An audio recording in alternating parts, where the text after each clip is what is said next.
제가 여러분들께 직업에 대해서 한마디를 좀 드리자면, 우리의 직업이 지금 여러분들이 보는 지금의 직업을 미래 직업이라고 생각하는 거는 조금 다를 수가 있어서 그거를 얘기를 한번 하고 싶어요. 이미 지금 너무 많은 것들이 변하고 있습니다. 일단은 자율자동차 생기면서 택시기사나 이런 운전기사분들, 트럭, 버스 운전하시는 분들도 다 사라질 지경이 돼버렸고요. 그 외에 뭐 단순 노동직들, 뭐 카페 알바 이런 것 금방 없어지고 있는 상황이에요. 커피 타는 것도 이제 로봇팔이 타고 있고요. 무인 키오스크가 다 인력들을 대체를 하고 있고 그런 모습들을 우리가 지금 현실에서 보고 있습니다. 불과 3, 4년 전만 해도 되게 멀어 보였던 것들이거든요. 그래서 지금 뭐 기본 최저임금 이런 게 올라가고 있어도 단순 노무직 자체가 없어지기 때문에 직업이라는 거는 계속 바뀔 수밖에 없고 되게 축소가 될 거예요. 과거에는 우리 부모님 세대의 직업, 저의 부모님 세대의 직업이니까 여러분들한테는 한 1.5세대 전 얘기죠. 전후 세대, 한국전쟁 이후의 세대분들은 워낙 고성장, 20%, 30% 매년 성장하는 고성장 세대를 살았기 때문에 그때는 대학교만 나오면 취직하는데 전혀 문제가 없었어요.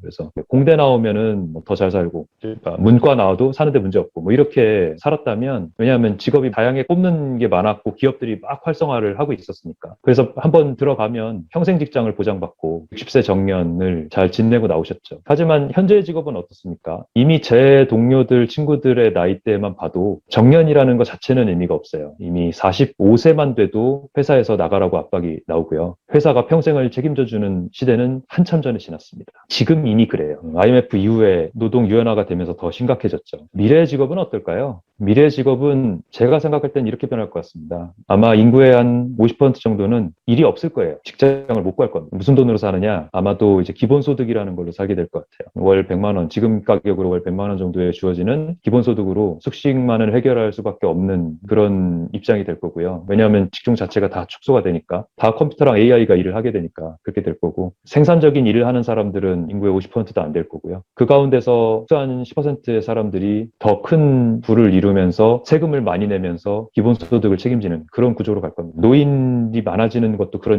큰 역할을 할 거고요. 이렇게 계속 바뀔 거예요. 지금 여러분들이 지금 보는 현상에서 나는 이렇게 살아갖고 지금 모습대로 이렇게 해가지고 내가 이 직종으로 가서 이렇게 살아야지라고 마음먹으면 그건 여러분들이 직장을 구할 때는 이미 많이 바뀌어 있을 겁니다. 지금 제가 겪은 것만 해도 많이 바뀐 걸 보면 그래요. 직장을 구하는 게 이제 대학교 졸업하고 한 2, 3, 4년 내에 구하게 되잖아요. 근데 그 시기에 뭔가 다른 일을 하거나 그 시기를 놓친 사람들은 IMF 위기 때문에 직장이 쫙 없어지는 과정을 지나면서 직장을 못 구하고 이렇게 낙오가 되는 일들이 굉장히 많았어요. 저희 나이대에도. 지금은 20대가 직장을 구하기가 훨씬 더 어려운 상황이 됐죠. 근데 직장, 회사가 내 인생을 책임져주는 시대도 어떻게 보면 바뀌었다고 봐야 될 수 있어요. 회사가 내 인생을 책임져주는 게 아니라 내가 1인 사업가가 돼야 될 수도 있고요. 그렇게 다양한 걸로 변모할 수 있어야 된다고 생각합니다. 그럼 그게 저절로 될까요? 저절로 되진 않겠죠. 제 생각에는 여러분들이 이제 고등학생이니까 졸업을 하면서 이제 과를 결정을 하겠죠. 그 과를 결정해서 그 직종이 되는 거는 산 정상에 오르는 게 아닙니다. 예전에 우리 앞세대가 직장을 구하는 거는 바로 상 정상에 올라가서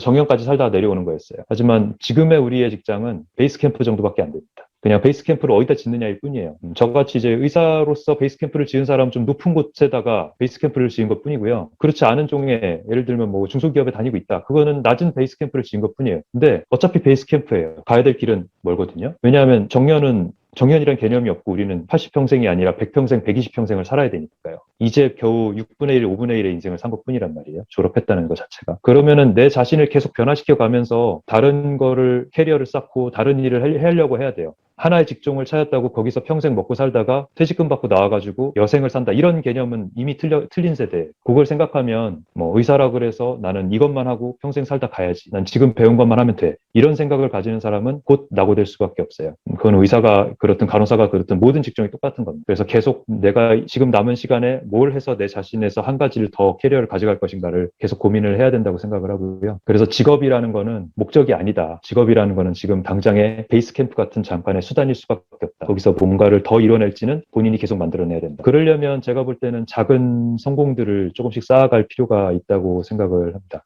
어려운 얘기죠. 작은 성공을 어디서 쌓아? 이렇게 어려운 환경에서 직업 하나도 갖기 힘든 상황에서 뭘 어떻게 하라는 거지? 이런 생각이 들 수 있지만 하나 작은 것부터 하는 거죠. 뭐 저 예를 들면은 제가 제일 자신감을 많이 가졌던 때가 좀 얘기하면 우스울 수도 있어요. 의사가 됐을 때가 제일 자신감을 가졌을 때가 아니고요.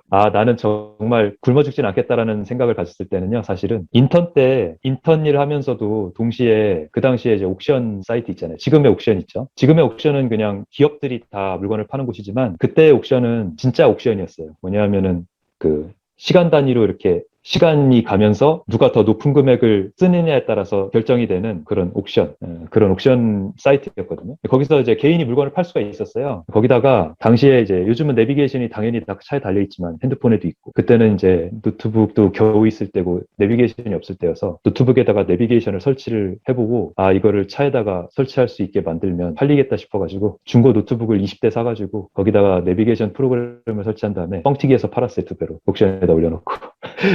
그렇게 해서 이제 월수 500만 원까지 벌었었거든요. 뭐 그런 것도 한번 해보고, 그다음 노트북 분해해가지고 그 부품별로 파트별로 팔아보기도 하고 막 그런 시도를 했었어요. 아, 그러면서 아, 이게 내가 하고자 해가지고 하면 되는구나 이런 자신감을 그때 좀 얻었던 것 같아요. 그런 이제 작자면 작은 그런 성공 경험이 이제 자꾸 내 자신이 뭘 할 수 있겠구나라는 어떤 자신감으로 변하는 거죠. 그러고 나니까 아, 뭐 굶어 죽지는 않겠구나 이런 느낌이 들더라고요. 그래서 지금도 이제 여러 가지 활동을 하고 있는데요. 이제 방송 활동 같은 경우는 이런 방송 활동들이 있었어요. 응급의학과 전문의로서 나간 활동도 있지만 예능 프로그램 같은 경우는 자기야의 백년 손님 프로그램에 제주도 마라도에 있는 박서방과 박여사랑 같이 나가가지고 출연을 한 적도 있고요. 그다음에 그 외에도 이제 생명체전선, KBS 생명체전선 2014년도에 나갔던 거, 그다음 아까 봤던 MBC 닥터스랑 EBS 극한 직업, 그다음 그 치료일, 그 요새병원에서 봉사활동하는 게 영상으로 많이 찍혔었는데 딸이랑 같이 치료일이라는 EBS 프로그램으로 나갔었는데 뭐 이런 식으로 활동을 하고 있고요. 그다음에 책 활동은 첫 번째 책이 여기 두 번째 있는 응급실에 아는 의사가 생겼다가 응급실에서 있었던 에피소드들 40편을 묶었던 게 책이 되어서 응급실에 아는 의사가 생겼다라는 책이 됐었고요. 그다음에 두 번째 책은 우리 아이 응급주치의라고 소아 응급에 대한 내용을 엮었던 책입니다. 처음부터 책을 쓰려고 책이 된 게 아니고 레전트 때 있었던 일들을 블로그에다가 비밀글로 적어놨다가 그걸 드라마 소재로 했으면 좋겠다 싶어갖고 MBC 드라마넷에 출품한 적이 있었어요.